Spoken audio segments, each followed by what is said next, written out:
Assalamualaikum warahmatullahi wabarakatuh. Hai semuanya, jumpa lagi di channel YouTube Raisel Cooking. Percaya atau tidak teman-teman, ini adonan adalah tepung protein sedang, tapi hasilnya bisa montok-montok dan sebesar ini hanya dengan 20 gram. Di video sebelumnya saya sudah berikan bocoran bagaimana cara membuat donat supaya hasilnya empuk lembut dan juga berwhitening dengan bagus.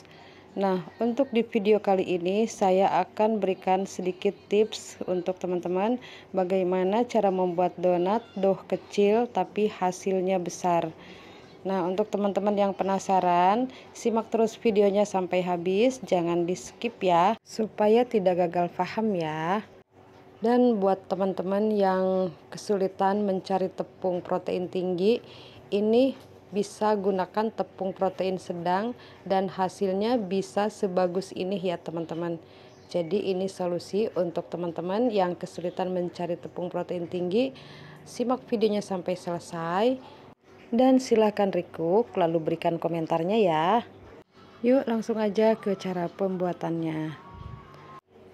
Ini saya gunakan tepung protein sedang segitiga biru 500 gram, kemudian 60 gram gula pasir, masukkan 8 gram ragi instan, 3 gram bread improver, kemudian 1 saset susu denkau.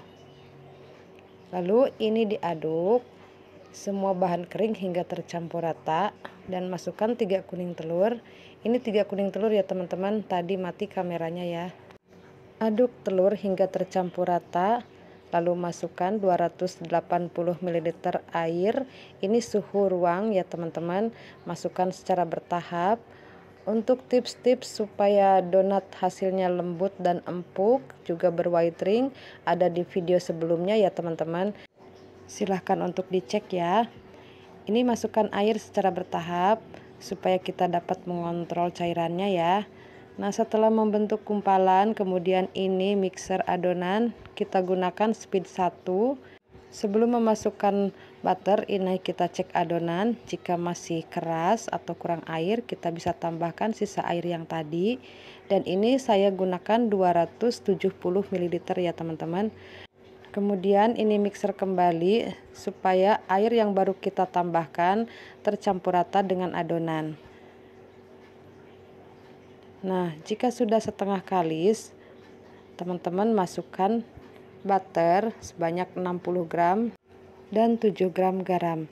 Ini saya gunakan garam sebanyak 7 gram karena kadar asinnya ini tidak yang terlalu asin ya teman-teman.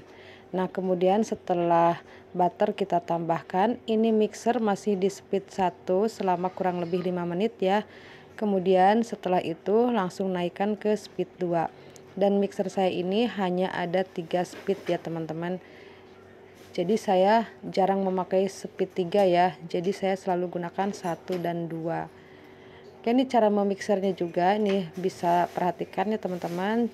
Seperti ini, kita putar-putar saja baskomnya.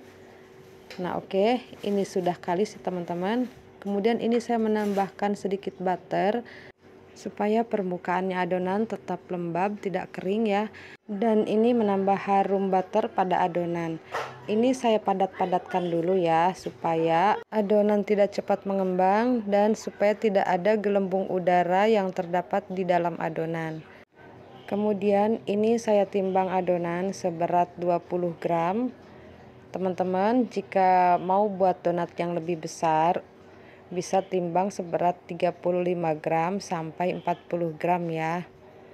Tetapi di sini saya timbang seberat 20 gram.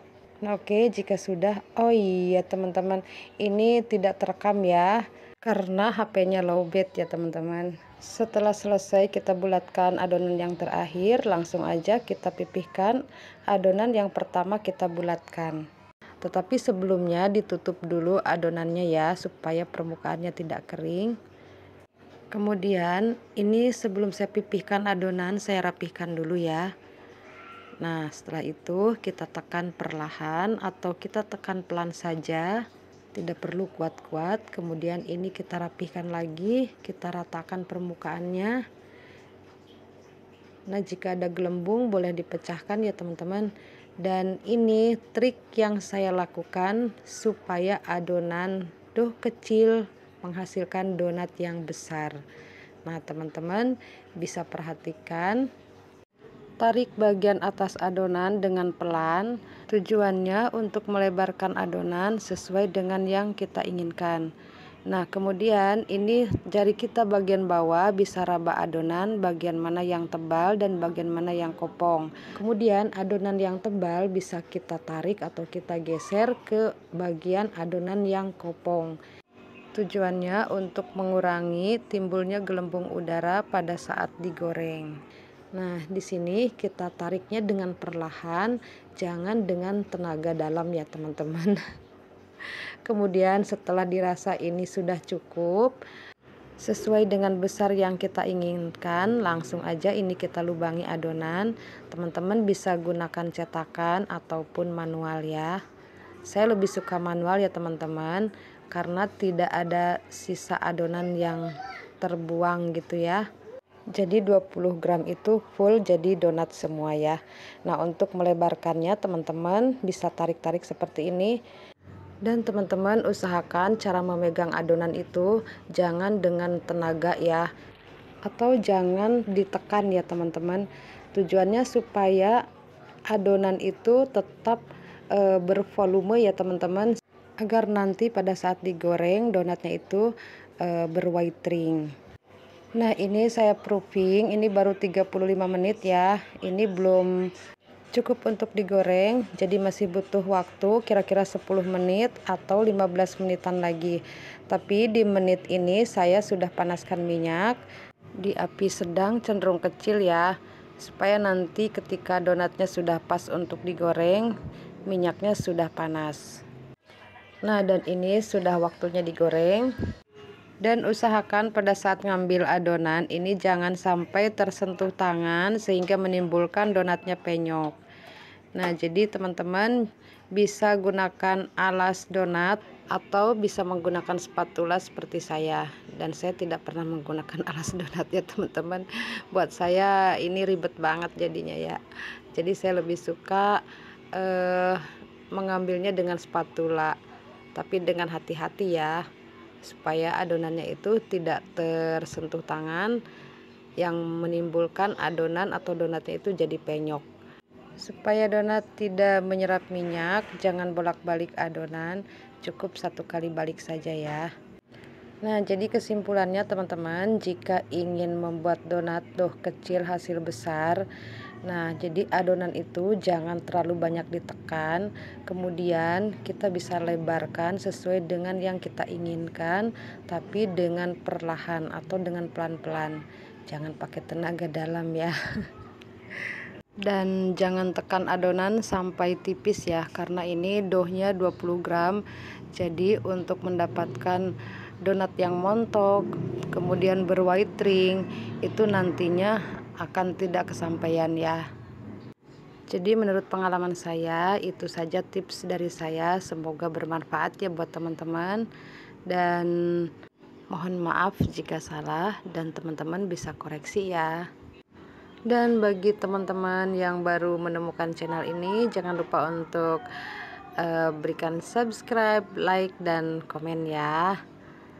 Semoga video ini juga bermanfaat buat teman-teman dan dapat menjadikan solusi atas kesulitan-kesulitan yang teman-teman hadapi ketika proses pembuatan donat. Oke, ini hasilnya teman-teman. Donatnya terlihat cantik-cantik, menul-menul, montok-montok, dan white ringnya juga terlihat bagus ya, terbentuk. Jadi white ringnya tinggi. Padahal ini hanya menggunakan tepung protein sedang ya teman-teman, dan protein sedang itu identiknya padat ya teman-teman. Tapi lihat ini hasilnya teman-teman, terlihat sama seperti tepung protein tinggi ya. Oke, sekian dulu video dari saya, semoga bermanfaat. Terima kasih sudah menonton, sampai jumpa. Wassalamualaikum warahmatullahi wabarakatuh.